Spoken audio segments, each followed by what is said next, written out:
Once you're having regular contractions, your midwife will ask you to come to the hospital or unit that you've chosen to birth your baby. Or if you are planning a home birth, this is when they will come and see you at home. Your midwife may offer you a vaginal examination to check how many centimetres you are dilated. Your cervix will need to be 10 centimetres open before you can give birth to your baby. If you don't want to have these, you don't have to. It's completely up to you. However, this information may support you and those caring for you to make decisions about your care in labour. You'll be given a birth room to continue your labour, and your midwife will monitor you and your baby regularly by listening in to your baby's heartbeat and taking your observations such as temperature and blood pressure.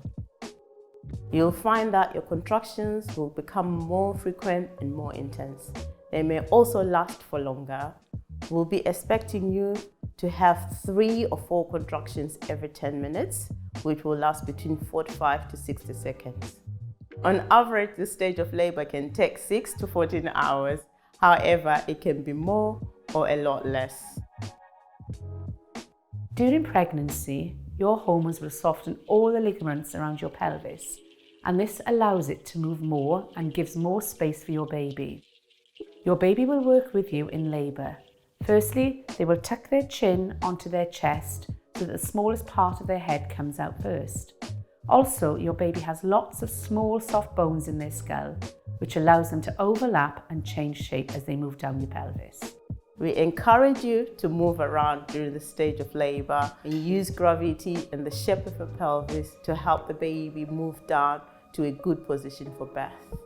If you're lying on your back, your coccyx will restrict the space in your pelvis, making it more difficult for your baby to move down. Being upright on a birthing ball and rotating your hips can be a great way to get baby moving. Also, leaning over a bed and all fours can be another way to help open the pelvis up. If you have had an epidural and aren't able to get into these positions, we suggest lying on your side with something in between your legs. This position should help your labor progress rather than lying on your back, which can sometimes slow things down. If you have an epidural, your midwife can still support you to change position regularly and help you to be upright. We might also suggest you get up and take a walk around the room or go to the toilet to help get baby moving. Just before you feel the need to start pushing, you might have an overwhelming feeling that you want to give up or that you can't cope anymore. This is what we call the transition stage, and it's a really good sign that you are about to meet your baby.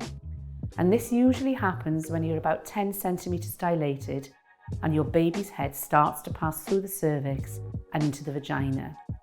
Then you might feel like it's time for you to start pushing. When you're pushing, you will be encouraged to listen to your body and the support of your midwife. Again, this stage takes different amounts of time for different people, but generally from a few minutes to up to 1 to 2 hours. When your baby's head gets close to being born, you might feel a stinging or burning sensation. Midwife call this crowning. This is the very last part of labor just before the arrival of your baby. First, your baby's head will be born.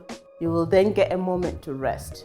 Then on the next contraction or 2, your baby's body will be born. Your midwife or support partner will pass your baby to you to hold for the first time.